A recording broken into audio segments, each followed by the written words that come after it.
Olá, meus food lovers, tudo bem com vocês? Vamos começar um novo projeto, um projeto maravilhoso? A pergunta que eu te faço, será que dá match reunir educação e gastronomia? Nós vamos mostrar para vocês que sim. Fui convidado pela Unify a elaborar um projeto que vai conseguir trazer para toda a população essas duas histórias juntas. E hoje nós vamos começar de uma maneira super de pé direito. E eu vou mostrar para vocês.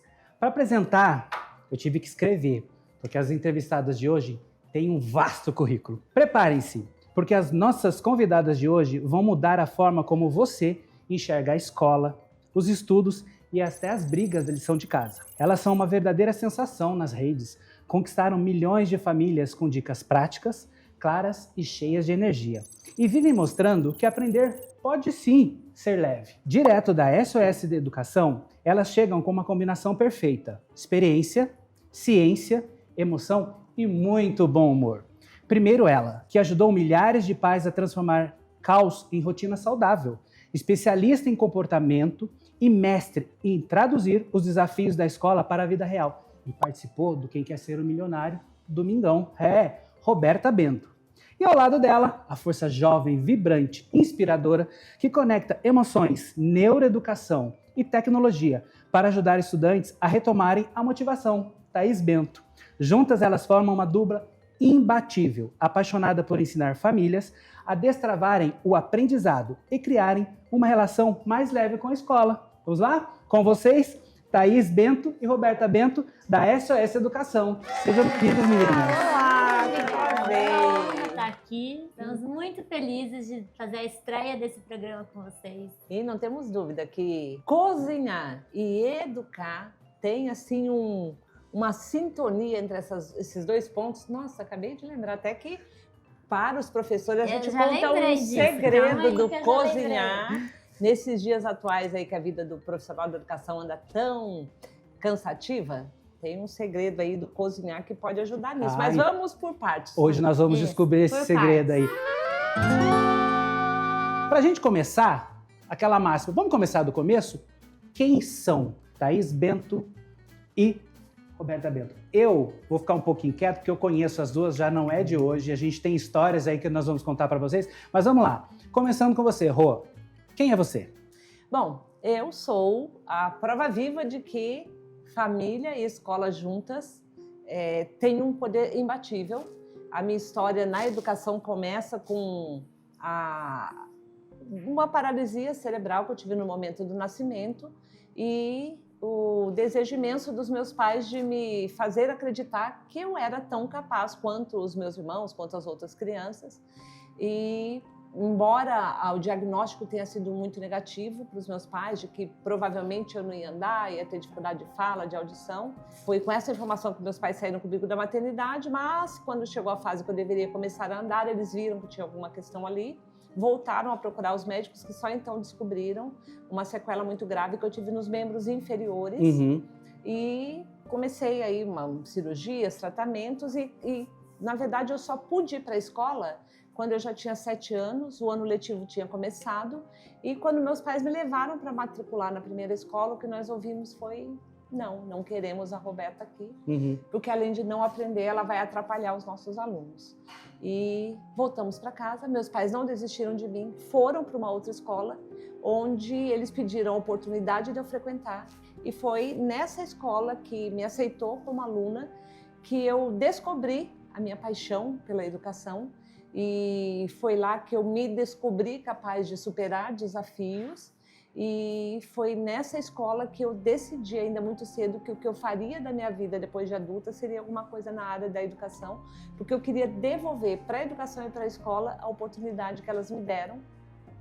Então, consegui entrar para a faculdade que eu escolhi, que era Letras, e durante a faculdade ganhei uma bolsa de estudos, fiz uma especialização na Inglaterra, e me tornei especialista na formação de professores para ensino de inglês. E depois voltei para o Brasil e comecei um trabalho na área de tecnologia na educação. Fui a primeira pessoa da área de educação do Brasil a criar um projeto usando a tecnologia para levar o ensino de inglês para mais pessoas. E quando eu achei que eu já estava realizando a minha missão de devolver para a educação que ela me deu, eu decidi que estava na hora de realizar o meu sonho de vida, e o meu maior sonho era a maternidade. E quando eu decidi que estava na hora de realizar esse sonho, de novo, eu vi o mundo dizendo para mim, não, você não pode, você não consegue, porque o que os médicos me diziam era que provavelmente eu não teria problema para engravidar, mas que eu não conseguiria levar uma gestação até o final. Eu fiquei muito impactada, mas pensei que aquela mulher, para quem de novo o mundo estava dizendo não, era a mesma pessoa que um dia foi uma criança para quem disseram não vai andar, não vai falar, não vai ouvir, não vai aprender, vai atrapalhar os alunos. E eu tinha conseguido superar tudo isso, decidi que eu ia tentar, engravidei, realmente se tornou uma gravidez de altíssimo risco, mas consegui chegar até o dia 30 de junho de 1989, quando o meu grande sonho da maternidade se realizou e que depois, com o tempo, eu descobri que não era só o sonho da maternidade, que era muito mais do que isso. E tá aqui o meu sonho realizado. Ao sonho. Agora e é ela que tem a chave do como nós chegamos até aqui. E a gente corta pro sonho. Então vamos. Cresci com uma mãe professora. Então, desde muito cedo, toda casa que a gente morava, sempre tinha uma salinha de aula no fundo da casa que minha mãe dava aula particular depois que ela chegava do trabalho. E essas salinhas de aula sempre foram cenários das brincadeiras de criança, de boneca, de escolinha. Quando eu estava mais ou menos na 7ª série, um pouco mais velha, minha mãe já estava nessa última empresa que ela trabalhou. Ela trabalhava muito e viajava muito. Tinha dias que me perguntavam onde minha mãe estava, que eu não sabia nem responder, porque ou ela estava em algum lugar do mundo descobrindo alguma coisa nova para a educação, ou em algum lugar do Brasil implantando alguma coisa nova para melhorar a educação. E aí, quando eu estava mais ou menos na 7ª série, ela começou a me levar junto para as viagens, todas as vezes que eu estava de férias da escola. Então, todo julho e janeiro, para onde ela fosse eu ia junto, e o que ela fosse fazer eu fazia junto também. Desde visitar escolas modelo até fazer cursos em universidades. Eu convenci o pessoal da universidade de deixar ela entrar e ficar sentada do meu lado lá, assistindo as aulas. E aí, quando eu me formei no ensino médio, fui fazer faculdade e adivinha o que eu fui estudar?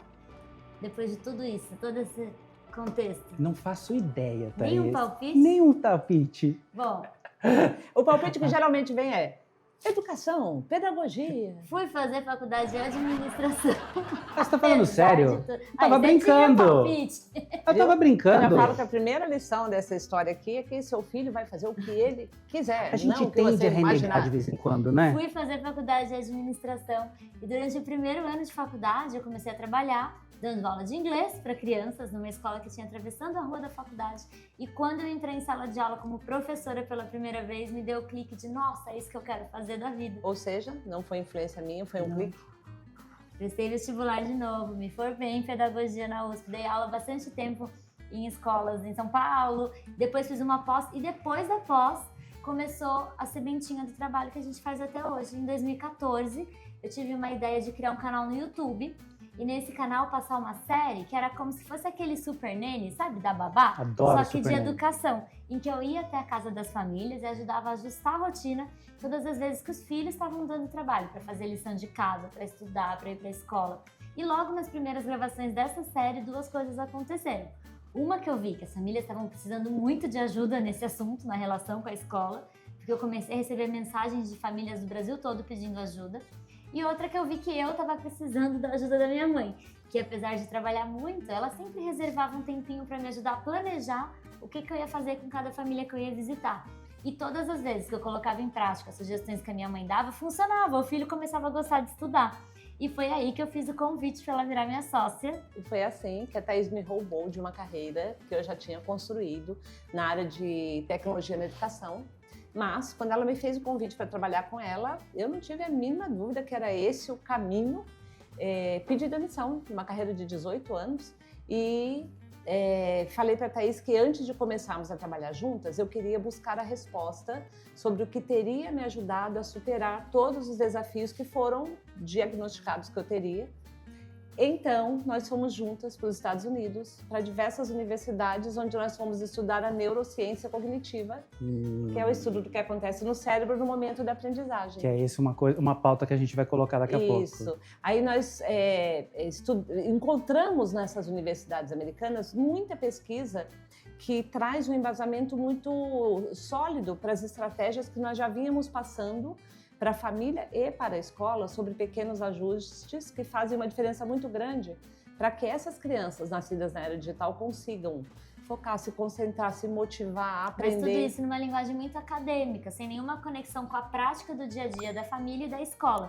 Então a gente decidiu que o SOS Educação ia ser usar essas pesquisas como base, mas levar para a família e escola de um jeito muito simples e prático o que fazer para melhorar a relação dessas crianças e adolescentes com o aprendizado. E prova disso, deste sucesso, que hoje somente uma das redes sociais elas têm quase, muito pouco, hein? Hoje vocês batem, hein? Eu acho que hoje.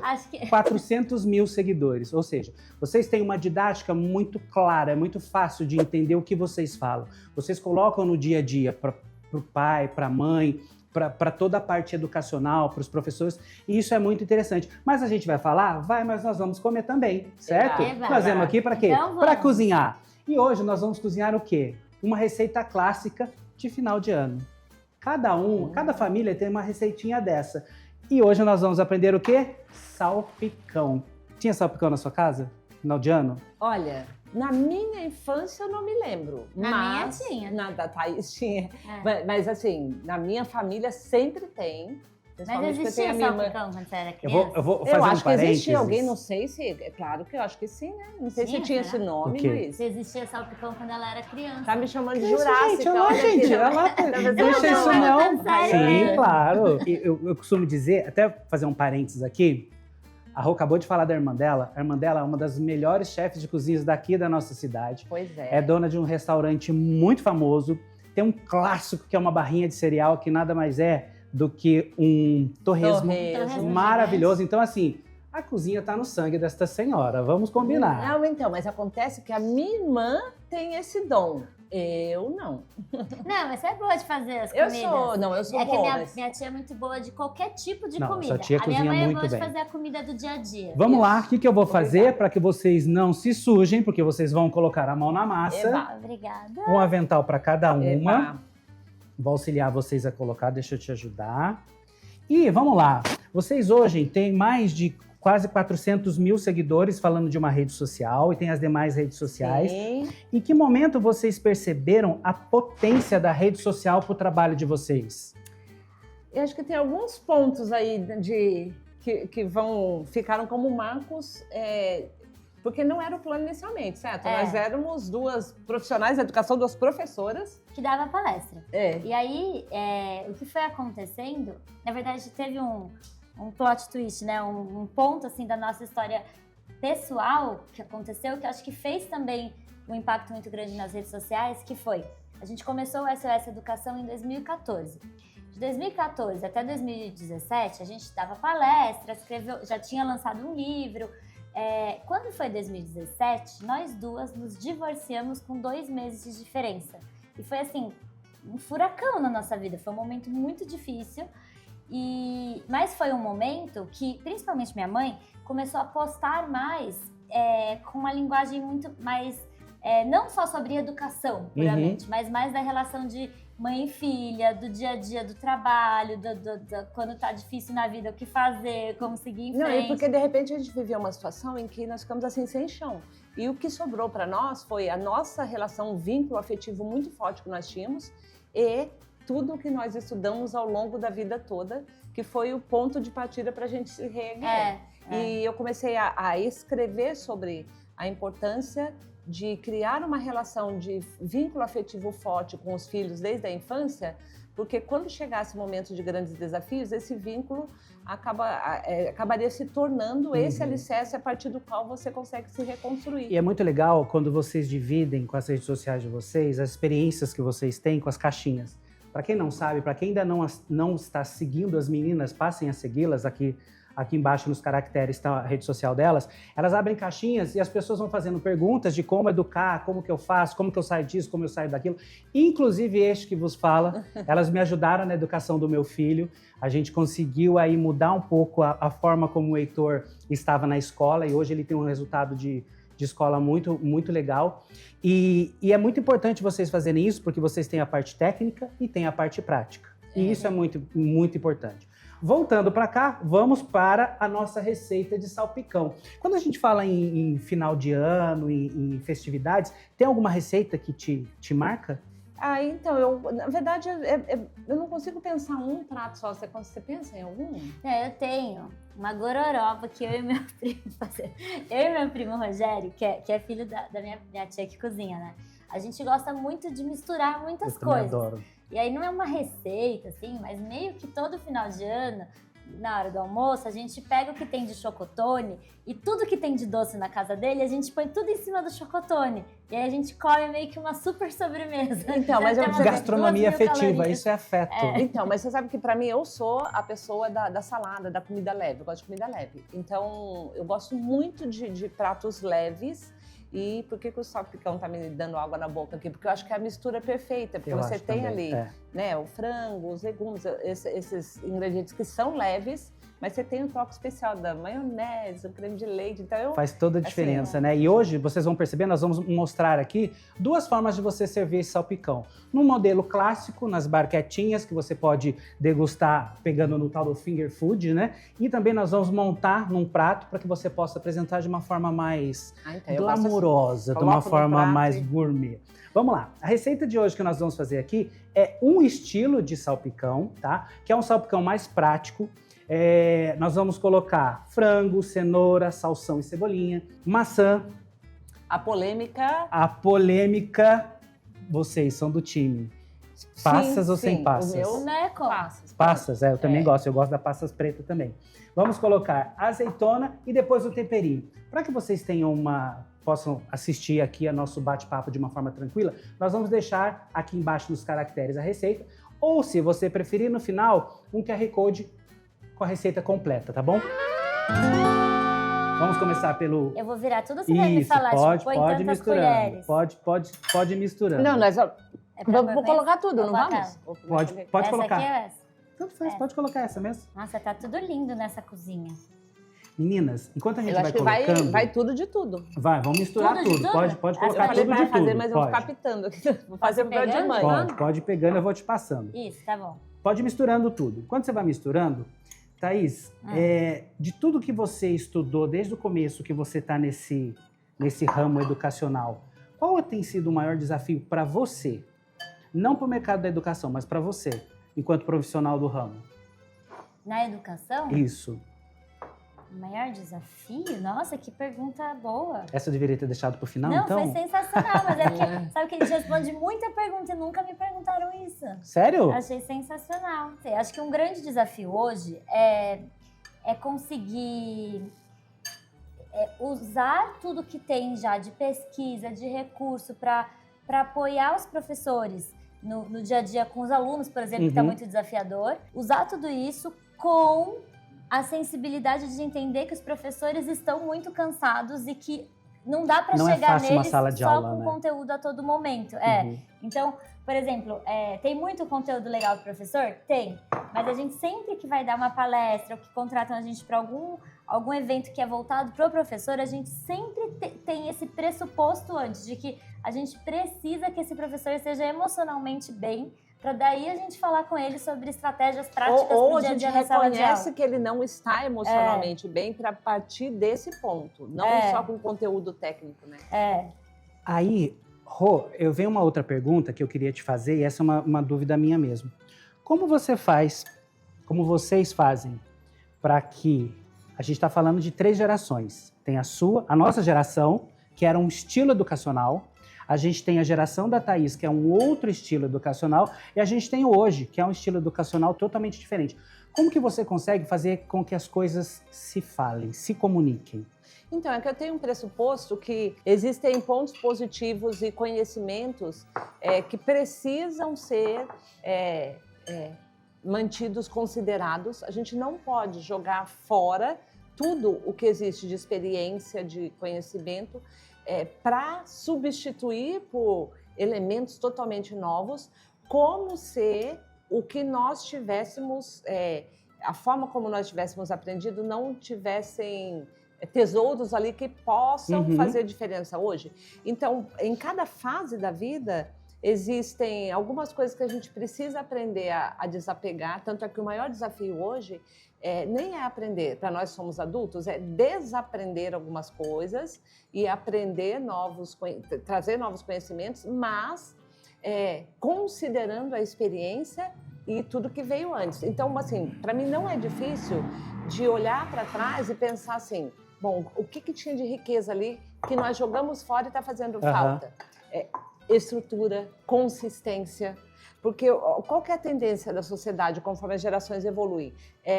Todo mundo quer chegar num equilíbrio, mas a tendência é ir para um outro extremo, que é o que aconteceu. Nós não queremos hoje educar nem em casa os filhos e nem na escola os alunos de uma forma tão radical, controladora, desconsiderando os sentimentos, mas todo mundo saiu daqui e caiu num outro ponto que as pessoas hoje acham que uma criança tem condição de descrever claramente tudo que ela está sentindo a todo momento. Que os adultos precisariam que daí fazer. entra naquela questão que você fala muito nas suas entrevistas, que é o uso da tela, ela é necessária. E sim, porque nós todos, mas principalmente essas crianças e adolescentes nascidos na era digital, eles viverão em um mundo altamente tecnológico. Uhum. Então, nós precisamos considerar que eles necessitam de apoio, de formas para aprenderem a colocar a tecnologia a serviço deles e não se tornarem escravos dessa tecnologia.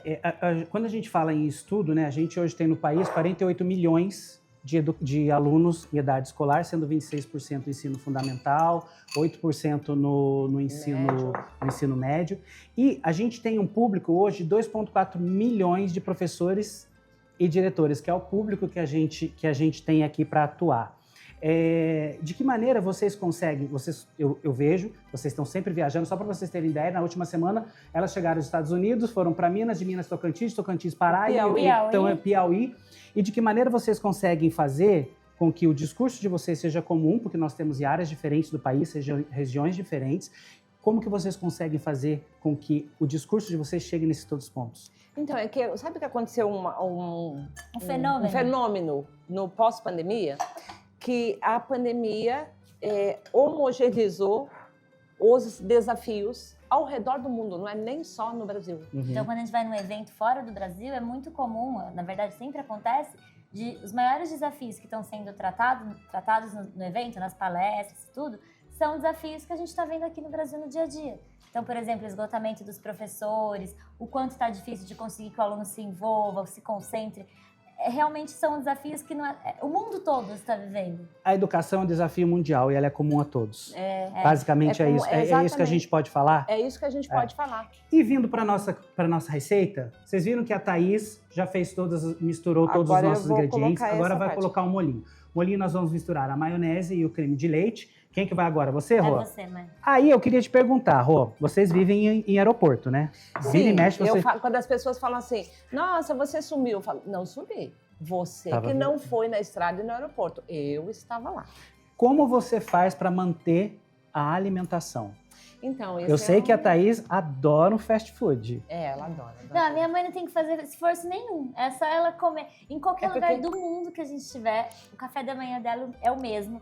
O almoço é o mesmo. Eu não sou por pode ter bacon, waffle, tudo lá na frente dela. Ela pega uma torrada integral e come tudo igual. E eu amo salada. Eu gosto de comida leve. Seu prato preferido, Rô? Meu prato preferido... Bom, eu amo salada, gosto de comida leve, mas meu prato preferido é nhoque. Nhoquezinho com molhinho ao sugo? Nhoque recheado ou nhoque pouco, normal? Né, mãe? Não, nhoque normal. Então até no aeroporto, assim, você come muito pouco. Como pouco. E contra alguma coisa saudável, sabe assim, um sanduíche natural, por exemplo. Uma proteínazinha. Agora tem... Nossa, não lembro? Uma época eu tava fazendo uma dieta, eu fiquei no aeroporto, rodando o aeroporto até achar alguma coisa que tivesse proteína de bebê, assim, esses shakes. Não tinha. Agora, passou, sei lá, uns 6 meses, agora já toda lojinha de aeroporto tem alguma coisa com proteína. Então, mas é isso. E aí, de vez em quando, até fica tentando vamos comer um lanche, falar, tá bom, eu como um pedacinho e falo, não, isso aqui já deu. Mas a gente sempre tem que fazer matemática, assim, dos horários, porque várias vezes o voo, sei lá, um voo pra Tocantins. Pode misturando. Leva 3 horas, 4 horas. Se a gente pega esse voo 11 da manhã, significa que a gente vai chegar lá 3 da tarde. Aí eu já faço a conta, sabe por quê? Porque assim, a minha sócia, se ela ficar com fome, ela se torna uma pessoa difícil. Aí eu já Casos faço a de conta, família. E aí tem a Carla, que é nosso braço direito, esquerdo, pé na mão. Já falo, Carla, calcula o horário que a gente tem que chegar no aeroporto, comer. A gente come antes. Porque senão minha sócia no avião vai ficar feio o negócio. Falando de aeroporto, falando de viagem, qual o destino que vocês podem considerar, que vocês consideram como quando vocês chegaram nesse destino, falando fora do Brasil mesmo, puxa, chegamos. Thaís sabe o meu lugar preferido do mundo. Vou falar uma coisa para vocês. Dona Rô tem uma mania que eu também tenho, que é colecionar canecas. Isso, eu tenho 2 prateleiras de canecas. Quantas canecas você tem? História, caneca? É sempre caneca do Starbucks, porque ela começava, você ficava com saudade de mim, né? E daí ela viajava sem mim. E aí era um lugar que a gente ia juntos, então ela sempre procurava o Starbucks dos lugares. Foi assim que começou. O retorno, foi assim que começou. Eu sentia, assim, a proximidade, né? Porque agora, gente, agora minha vida é um paraíso, até viaja comigo, né? Mas quando eu era criança, às vezes eu tinha que viajar, ela ficar doente, ficar em semana de prova, época de vestibular. E às vezes tem fases que a gente não tá bem, mas eu tinha que viajar. Então, quando eu entrava no Starbucks, aquele cheirinho, me lembrava. Isso é muito bom, né? Essa história que a gente tem. A gente quase perdeu o voo por causa de comida, né, mãe? Porque uma pessoa resolveu que ia rapidinho buscar um lanche. Não, era um sorvete. É que tem um sabor que só tem nos Estados Unidos. Quando tá lá, eu quero comer em todas as oportunidades. Daí eu fui buscar e quase que a gente perdeu. Mas deixa eu responder a sua pergunta, sabe? O meu lugar predileto no mundo é Singapura. É a educação mais sensacional, a história da educação. Singapura se separou da Malásia em 1965, em condições paupérrimas, um país pobre, e eles precisavam achar uma maneira do que eles iam sobreviver. E depois de algumas tentativas, decidiram que eles venderiam conhecimento para o mundo. E nesse momento decidiram que a educação era a área mais importante do país e que o professor seria o profissional mais importante do país, ao qual todo mundo tem que prestar respeito. E o resultado disso foi que 60 anos depois, Singapura está no topo do ranking da educação mundial. É o país mais limpo, o país mais seguro do mundo. Todos os melhores alunos das melhores universidades do mundo vieram do ensino médio de Singapura. Então, assim... Puxa, que história legal. Falando de história, vocês têm, Thaís, para você, Thaís, tem alguma história que vocês gostariam de compartilhar, que você pode dizer que é uma história de sucesso? Dentro do que vocês fazem, de alguém que vocês deram uma assessoria, que vocês deram dicas, tirando eu, meu caso mesmo, mas tirando alguém, tem alguém que vocês gostariam de colocar pra gente? Eu acho que tem muita, na verdade a gente tem essas histórias todo dia, assim, né, e é muito legal. Agora eu comprei aquele óculos que filma, e aí agora eu consegui pegar esses depoimentos, que a pessoa vem me abraçar no final da palestra e cada pessoa vem contar uma história. Às vezes no aeroporto, né? Nossa, vocês fizeram tal coisa na hora que eu tava com um perrengue com meu filho. Tem muito professor que vem falar pra gente que tava desistindo da carreira e depois da palestra, né, deu um gás pra continuar.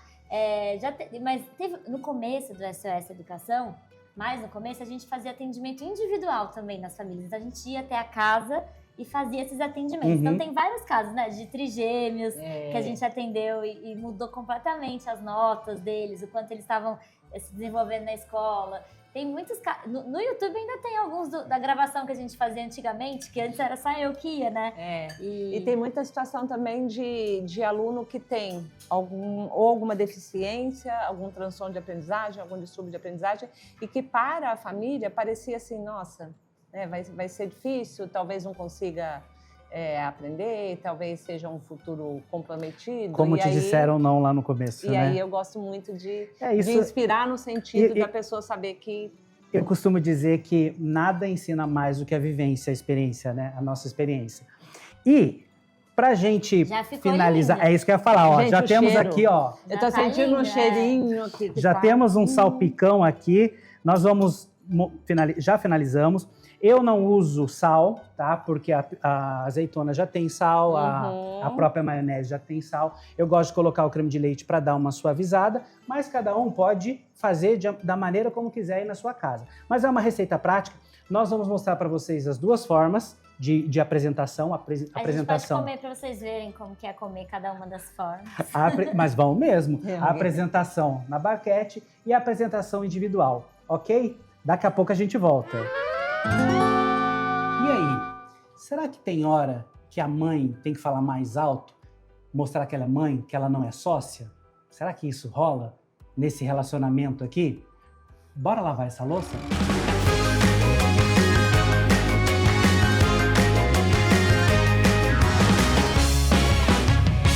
Rô, me diz, tem algum momento da relação de vocês que a mãe tem que se sobressair? Então, sabe que assim, para mim é muito difícil separar, até porque o que eu faço no trabalho tem a ver com a minha história de vida mesmo. Mas eu não tenho o mínimo constrangimento em me tornar mãe a hora que eu vejo que a coisa está pegando ali, que está precisando de mãe. É? Então, por exemplo, o velho e companheiro da Thaís, o senhor atraso. Nós temos uma questão que é assim, nós somos opostos nesse caso. Aham. Para mim, se a gente tiver um compromisso às 4 e nós chegarmos às 4, eu me considero atrasada. Para Thaís, se nós tivermos um compromisso às 4 e nós chegamos às 4h15, ela acha que ela está adiantada. Eita. Então, eu pego firme nessa questão do atraso de organização do horário, porque eu sei que se eu não pegar, a gente vai perder o horário. Tem algum momento em que você tem que se impor porque a sua mãe fica achando que é sua mãe, você tem que falar, aqui tu tá falando com a sócia.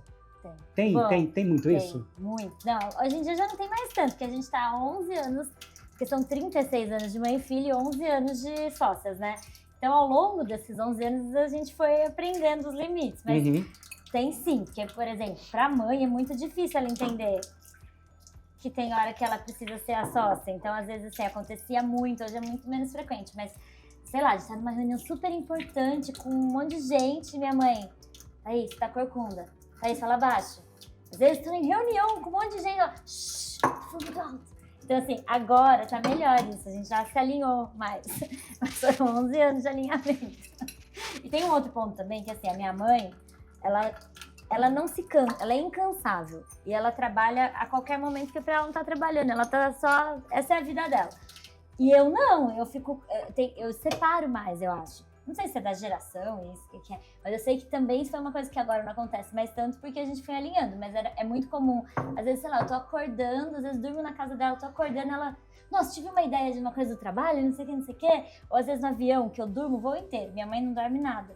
Então, às vezes eu dou só uma acordada, só pra virar. Ela, tive uma ideia pra palestra e tal. Eu, mãe, depois de conversa de trabalho. Então, assim, tem. Aproveitando agora um outro assunto aqui, só entre a gente, só entre nós dois. Como que foi participar do Quem Quer Ser um Milionário?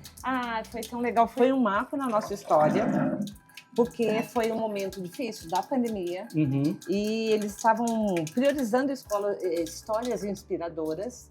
E financeiramente também veio num momento muito importante para nós. E foi uma experiência sensacional. Porque, inicialmente, o convite era para nós participarmos daquele The Wall, aquele outro lá. Mas entrou a pandemia, não tinha como gravar esse programa, então foi o Quem Quer Ser Milionário. Eu confesso que, assim, a memória que eu tenho, primeiro foi uma questão de superação mesmo, que a gravação durante a pandemia estava toda com um esquema, né, muito... E porque... eu pude contar a história do SOS, contar o papel fundamental que meus pais tiveram no meu processo de superação. E meu pai assistiu o programa sentado comigo na sala de casa. Ah, que maravilha! E no final de 2020, e pouco tempo depois, um mês e meio depois, meu pai faleceu.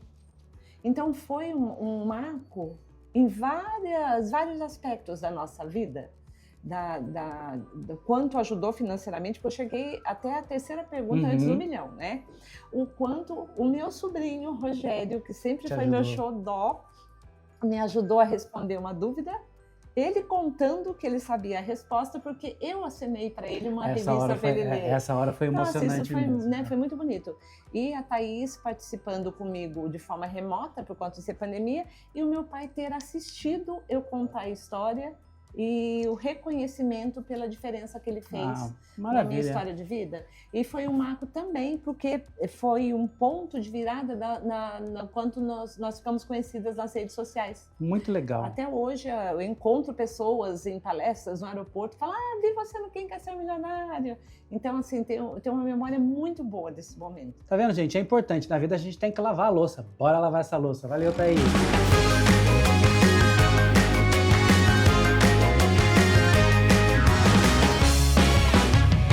Como num passe de mágica, temos nosso Tcharam! salpicão já pronto. Nós temos aqui, para vocês verem, em duas formas de servir, tá? Aqui nós temos no modelo finger food, que é o quê? Nas barquetinhas. Lembra a coisa de vó? Ó, não Aquela é coisa cenográfico, Não né? é cenográfico, Rô, pode Já comer. pode comer? Pode, aqui Mãe, vocês não é podem hora tudo, ainda. não tem problema. E aqui nós temos também no modelo salada, uma saladinha, porque ele acaba servindo pelo fato de ter carboidrato, de ter a proteína que é o frango, ele serve como uma refeição completa. Eu tô falando e já tô salivando.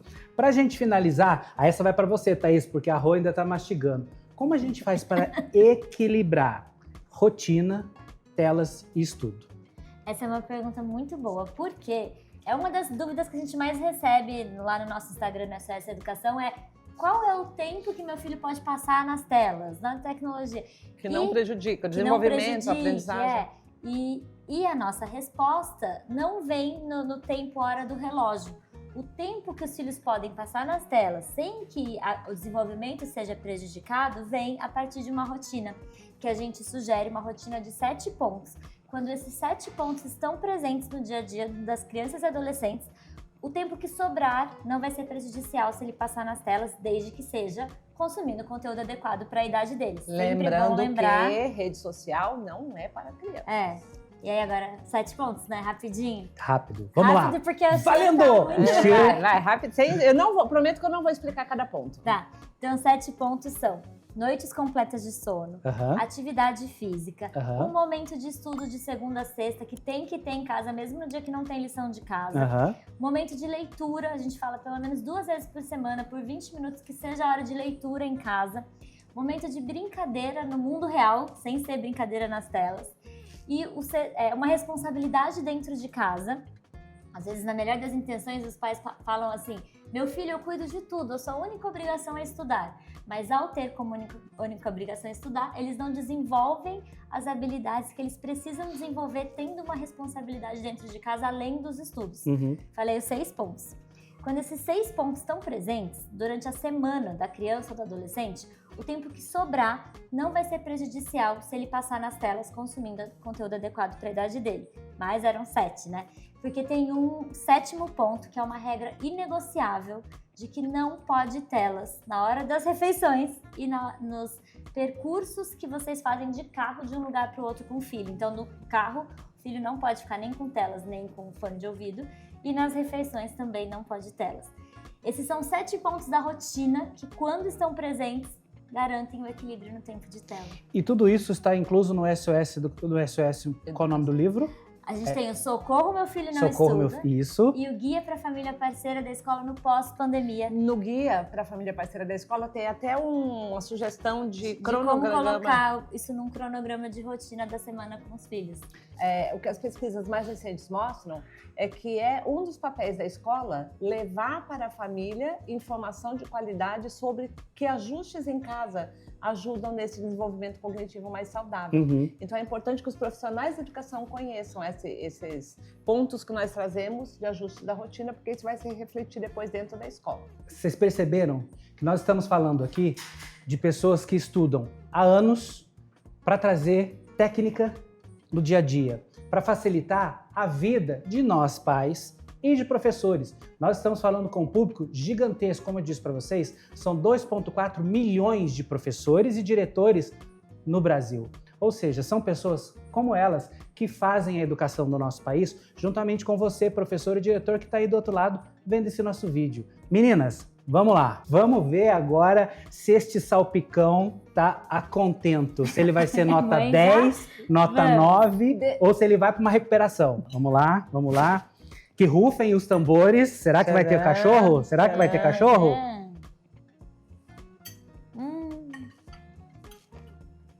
Nossa! Uau! Está melhor Nossa, tá sensacional. do que o cheiro.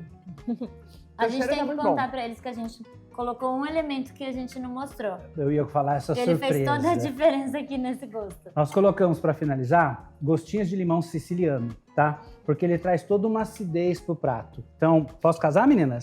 Posso? Tá pronto, pode. Tá pode aprovado? Eu tô casar. falando e tô salivando. Não, tá sensacional. Tem hoje pesquisas que mostram que tem uma síndrome que até antes da pandemia afetava só profissionais da saúde que estavam cuidando de doentes terminais. E hoje em dia, desde a pandemia, ela vem afetando também os profissionais da educação, que estão no chão da sala de aula, lá com os alunos, com os professores, com os pais, com os gestores. Professores e gestores de escola. Chama Síndrome do Desgaste por Empatia. Que é tentar fazer com que o aluno aprenda, se envolva, se motive, quando ele não tem todos os recursos para fazer isso sozinho. Então, ele é atingido pela síndrome do desgaste por empatia. E não existe um remédio para curar essa síndrome do desgaste por empatia, mas existe uma terapia que chama Terapia dos 4 Cs, criada por um pediatra endocrinologista americano. E essa terapia dos 4 Cs, ela... Acho que é melhor falar os 4 e chegar no último. Vou falar os 4 Cs. O primeiro C é o C do autocuidado. Que é indicada para profissionais da educação. O segundo C é o C do conexão, que não é essa conexão que a gente tem hoje em dia de sobra, de 5G, tudo. É a conexão olho no olho, encontrar presencialmente com pessoas. Esse nosso momento gostoso que a gente teve hoje aqui. O terceiro C é o C do contribuir. Hoje já tem pesquisas que mostram o quanto que, não só emocionalmente, mas fisicamente o nosso corpo se beneficia quando a gente faz o bem para alguém. E o quarto C Adivinha o quarto C. Do cozinhar. É uma terapia para ajudar a equilibrar emocionalmente. Então, realmente, você está ajudando os profissionais da educação a terem dias mais leves, porque cozinhar é um dos caminhos. Alimento para a alma, como a gente disse no começo da nossa entrevista. Meninas, muito prazer em recebê-las. Eu já falei e volto a reiterar que eu já acompanho o trabalho de vocês. Eu acho que é muito importante quando a gente fala na questão educacional para o país, a gente dar vez e dar voz a quem faz isso, assim como os nossos professores e diretores que estão lá do outro lado acompanhando esse nosso programa de hoje. E muito obrigado. Tem alguma coisa que a gente não falou que vocês gostariam de ter falado? Só contar que o que eu descobri na neurociência cognitiva é que o que tornou possível que eu superasse todos os meus desafios foi a forma como meus pais e a escola se uniram e a forma como meus pais me fizeram acreditar que eu era capaz. E a escola que me aceitou também. Está comprovado cientificamente que a expectativa positiva dos adultos tem um poder tão grande que é capaz de modificar o cérebro, inclusive fisicamente, de uma criança ou de um adolescente. Então, para que professores e famílias demonstrem para esses estudantes, crianças e adolescentes que eles acreditam no potencial que está ali guardado. Maravilha. Muito obrigado. Estou extremamente feliz e satisfeito de tê-las aqui conosco. Vocês que estão aí do outro lado, fiquem ligados. Nós teremos mais outros episódios. Nós vamos trazer mais pessoas do ramo educacional que fazem a educação do nosso país. Teremos mais receitas e, sobretudo, a gente vai falar o que a gente gosta, que é ensinar. Ou ensinar a fazer receita, ou ensinar a educar todo esse nosso país. E saiba que você que está aí do outro lado é peça fundamental para que a educação do país rode, cresça e a gente consiga ter um país bem melhor. Obrigado, meninas. Obrigada, foi um prazer.